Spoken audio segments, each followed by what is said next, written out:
Hello everyone. This video talks about the implementation of the IC-PCP algorithm in the workflow database system. So first I will introduce the variable names, the meaning of the variable names, so you will be familiar with this kind of terminology.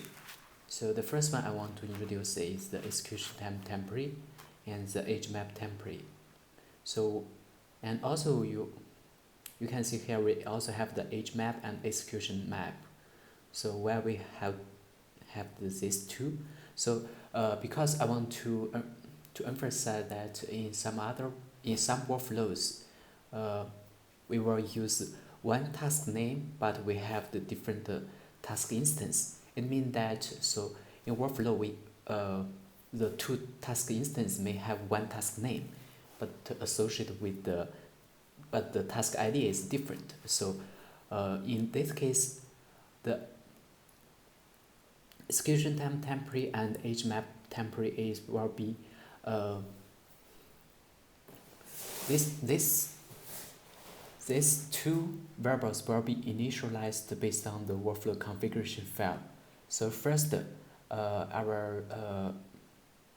so we can see how we can initialize these two variables. Now we can follow the remaining part.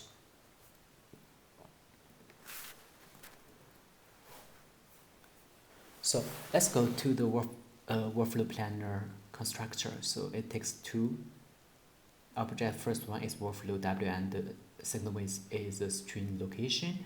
So the location is the workflow configuration file location. So let's take a look at the workflow configuration file. It's a JSON format file, and we have the workflow name and workflow runtimes, and we have the execution, and so then we have the task name for this workflow, and for each task name, and we have the virtual machine times and associated with the execution time under this virtual machine type. And so here we have the three kind of virtual machine tabs associated with the three execution tabs. And this is the workflow execution time for each task and the different kind of virtual machine tabs. So we just want to extract the execution time for each task under different virtual machine tabs. This is our purpose. We will put this kind of information to the task execution time temporary. And also we have the data transfer time between two tasks, and this is the sourcing task, and this is the target task, and so we can see here the data will transfer between the extraction and the partitioner, and here is the data size, and here's the data transfer time. So we will read all data from the configuration file, and then we will create a JSON object, and we will get a JSON object for the under execution. Then we can then based on this kind of information, we can get the JSON array by taking the key value for the task object. Then for each JSON array, and we can create the JSON object. Then we can pass in all the data execution time for each virtual machine tab. So we will extract this kind of information, and by the same logic, we can initialize the age map template. So I want to finish all the remaining part for the workflow planner constructor, and also we can have the virtual machine tabs, and we have the virtual machine delay, and this is deadline, this is the time interval, and this is the server cost, and this is the virtual machine tabs associated with the cost for each time interval. So, okay, so because this implementation is based on our previous implementation, which doesn't rely on the workflow configuration file, so we just use the integer object to represent the tasks. So we will go to the so we will need to have a mapping between the workflow name and the task name and the task index, which is the integer. And so we have the age map, and we have the execution time, and especially so we have the node parents, and the node parents will store the information for each task and associated with all these parents tasks. And then we can have the topological order. So the topological order will reorder the task positions based on the topological order. Then we can have the task time, and the task time is a hash map, and the key is the task, and the value is the list storing the minimum execution time, the earliest start time, earliest finish time, and the last finish time. And also then we have the VM tab array, and we have a list of local schedule. And as you can, if you have finished reading the IC-PCP paper, you will know that they were using the some terminologies. The first one is the T-entry task, and the second one T-exit task. So we'll use the 0 to represent the T-entry task, and -1 representing the exit task. Then we have the D will be used to be treated as the deadline, and here is the billing cycle, and here's the server cost. And here I want to emphasize that we also have the virtual machine delay time. So because in this IC-PCP paper, so the virtual machine delay time it will be treated as 0. So they're just using the simulation. So but in the real case, if a virtual machine is provisioned, some virtual machine delay time will be used to take. Then we have several internal class. The first one is VM, and we have the class variables. We have the virtual machine tab, available time. It means when the virtual machine will be available, and this is the current billing cycle left time. So in this case, we can know that we have some available time to be used for this current billing cycle, and this is the provision time. This is the time we provision this virtual machine, and this is the deprovision time for this virtual machine, and associated we have all the tasks running this virtual machine. And another internal class is the task, and we have the task index, and then we have the actual start time and actual finish time. And also this is the workflow schedule, and it includes the tasks and includes all the VM. So we will use the VM pose.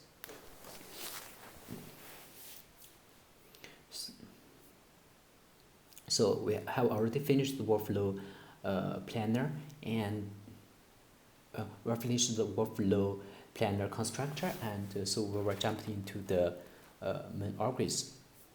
So we will call it plan. So the workflow plan will generate a global schedule, and so the global schedule is based on the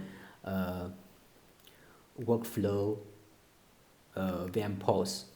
So for each VM, so we will have a local schedule, and then we can set the VM time for this local schedule. Then we can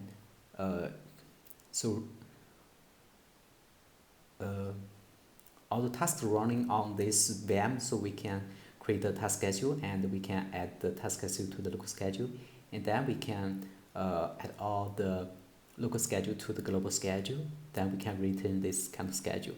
This is the whole picture, and so let's go to the this main three method of the plan. So the first one is we want to do some initialize, right? So the first is age processing, and we'll see here. So the age processing, we want to initialize age map, right? So, and also we want to initialize the node parents. So we based on the workflow, and we also combine the age map template. So because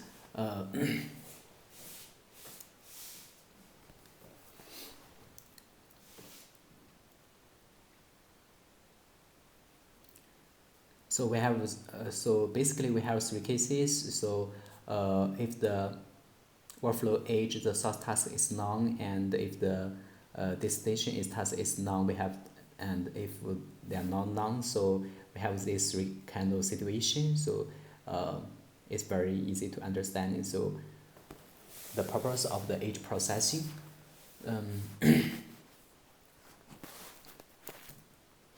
okay, so let's go over the whole idea of the SPP as the algorithm one, right? So the first is determine the available computation services. So in this case, we have already initialized, right, the three, right? So this is the computing services, and this is the cost.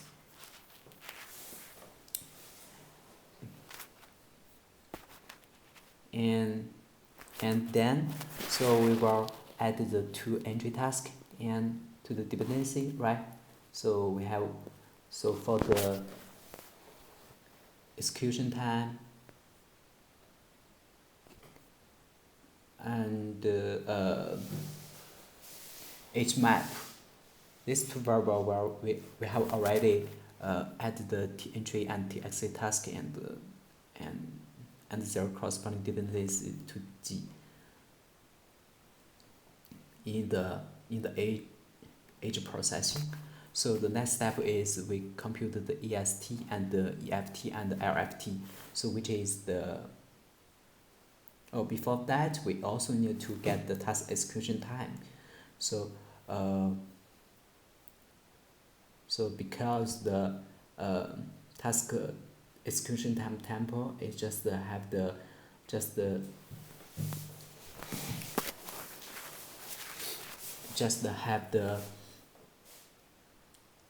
task name. So we are based on this kind of information to initialize the execution time. So they say we also want to put the entry, the exit task, and all is 0.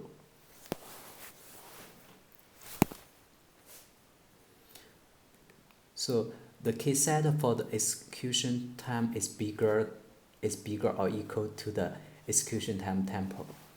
So which I mean that if the task instance is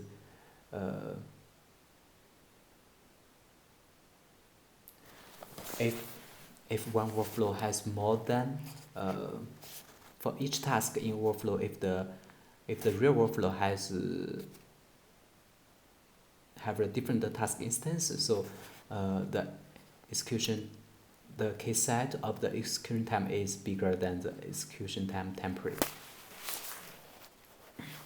So then we'll ignore this, the execution time temporary. We'll be using the execution time. So first we will mark the T entry and the entry task and exit task to be already assigned. So it means that here, so the actual start time entry is 0, the actual start time of exit task is the deadline, and we mark this entry and exit of assigned. So after we finish this part, and so we will compute the earliest time, earliest finish time, and the last finish time by in the building task time.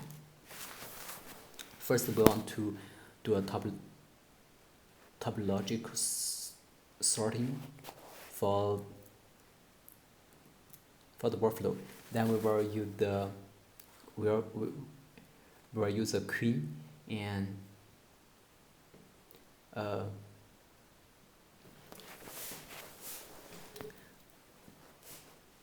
then we add the first task, and the first task is the T entry task, right? And so we will, based on the T entry task, and we will check if the vertex without incoming variable is empty or not, and if it's not, and we always pull out the first task as current task. Then we add this task to the topological order, and so we will check if the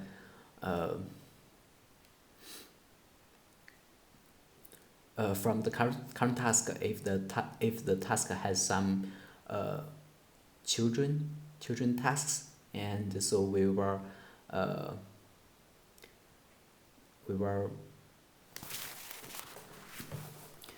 then we can get every children task for this current task. Then we can check. So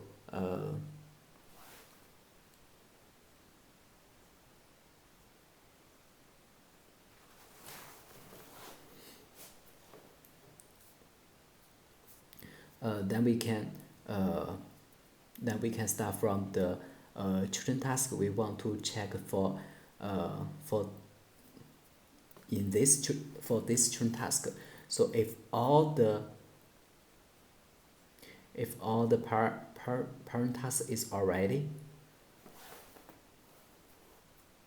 in the is not in the is already in the topological order, so it means that so we can add the task. Then we can start from we can add the task to the vertex without incoming. Then we can start again from the children task. So this is how the topological order sorting works.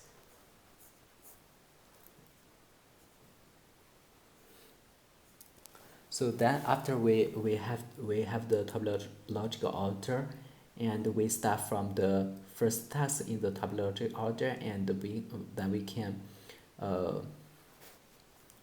initialize the task time. So if the first task is the entry task, and we can set the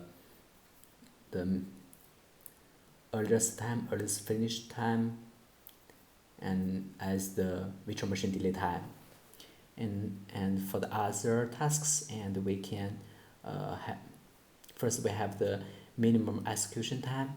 So if you read the paper, and the formula of the minimum execution time is already there, and you can see the formula, and this is the formula how to calculate the earliest start time. Then we can set this to time for the for the earliest finish time is this. We also have this formula.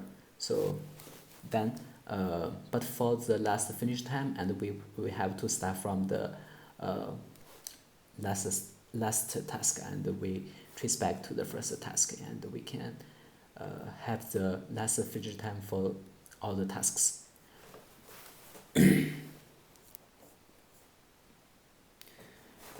After this part, we will go to the assign parents method, assign parents method.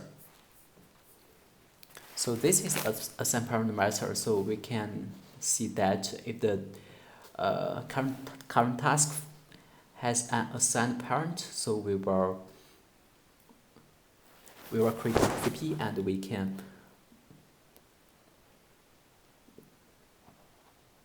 assign the task to a temporary task, and where there exists an assigned parents of the TI, so we can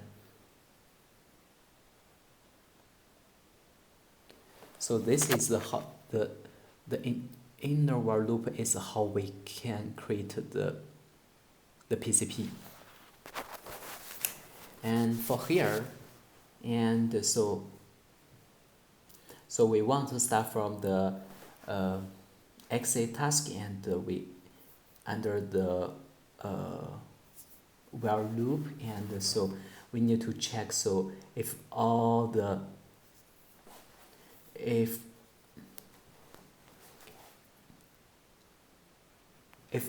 parents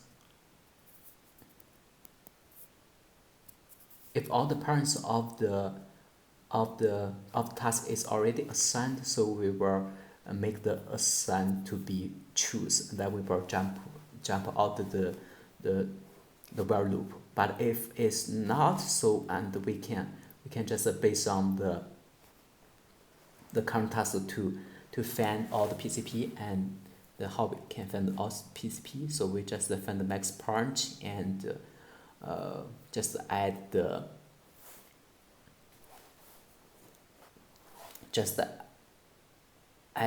task to the PCP, and we return the PCP. So this is how we can find the PCP, create the PCP, and then after we created the PCP, and we can call the assign PCP method.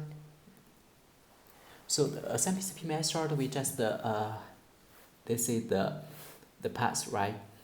So, but I want to emphasize that the last task is the path is in a reversed model. So it means that the first task should be the children task of the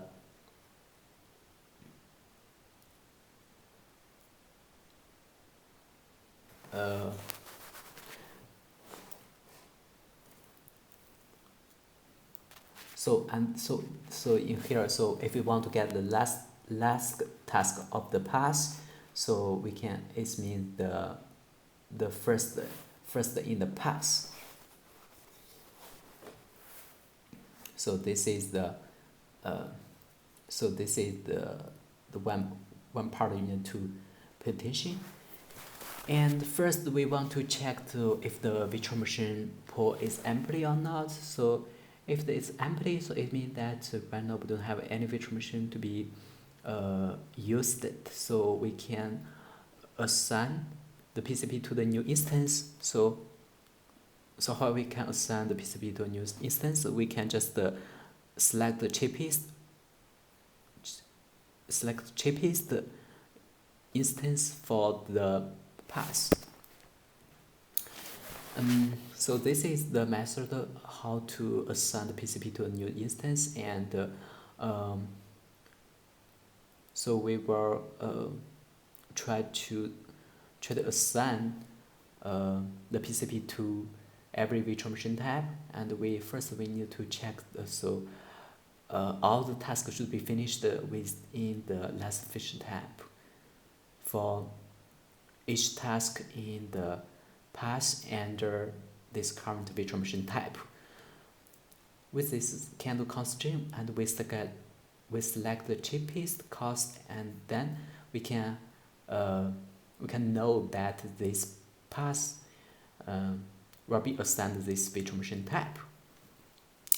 And so, and we create a VM instance, and we just and also we create a task instance, and we do some initialize for the instance variables, and then we added the VM to the VM pool, and we added the task to the T object.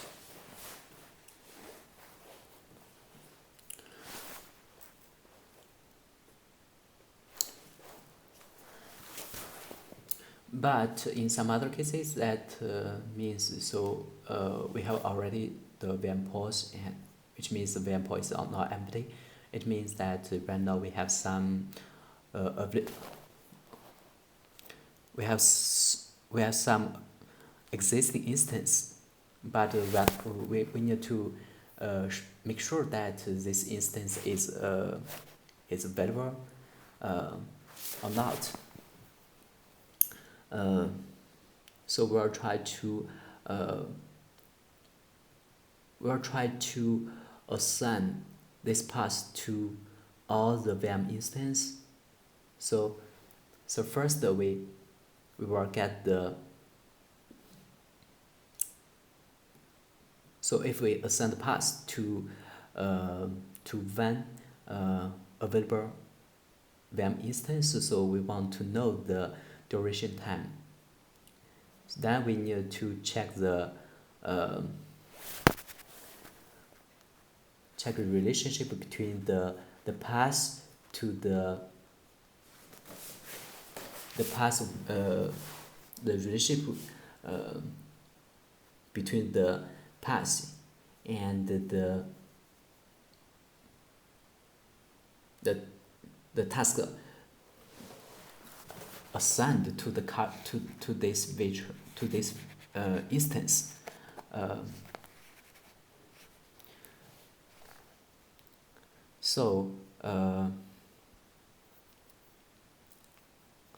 In here, so if the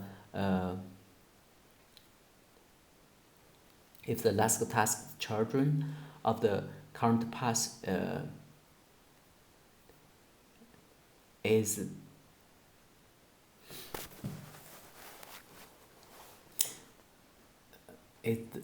the task already assigned to the instance, and we need to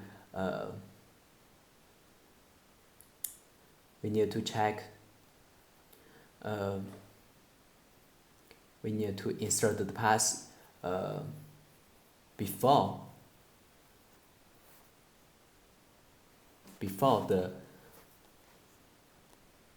the two tasks, and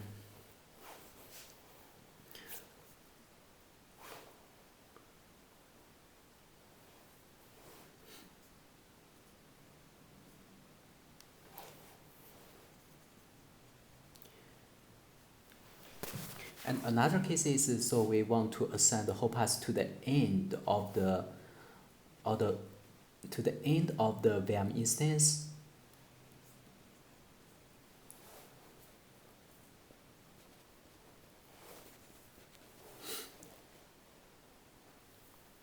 So this is the two condition of the how we can assign the how we use the existing existing instance of the VM pools. So then we will use the send variable. If a send variable is false, it means that we didn't find this kind of existing instance. So we will assign this path to the new instance. After that, so we'll update the minimal execution time. The minimal execution time is the raw execution time for this task with the selected virtual machine instance.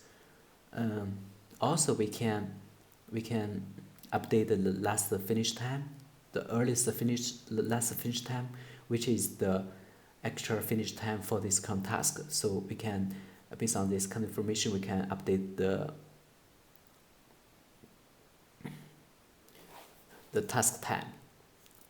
However, since we will assign all the paths into one virtual machine instance, so we also need to update the age width, which is the HMAP variable. So we will update all the edges to or the value of this data transfer time to be 0 if the neighboring tasks are assigned to one virtual machine instance.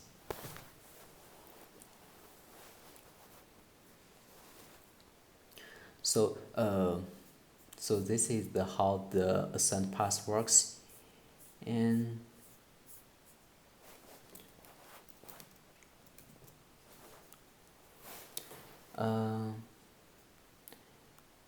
after this part we have to update the task time, and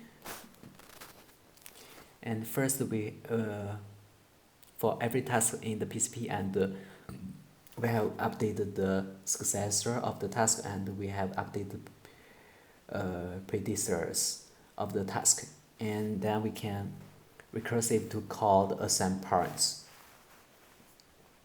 So in the update processor, and we have to update the early start time and update the finish time.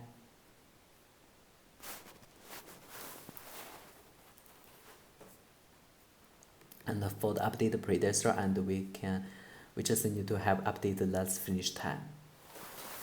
So this is how the IC-PCP works, and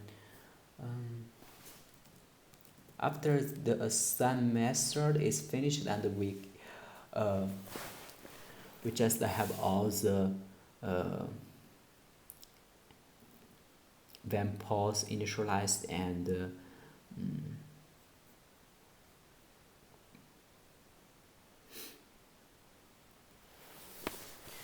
for each VM instance, and we have all the run tasks. Then based on this kind of information, and we can generate the global schedule, and then we can just return the global schedule and pass the global schedule to the workflow executor. So this is how the IC-PCP works, and you can read the papers from time, and you can by read the paper, and you can see my implementation of the algorithm. And if you have any issues and you have any comments, you can email me and we can discuss about it. You're also welcome to implement your implementation of the IC-PCP paper, so we can discuss more. Thank you.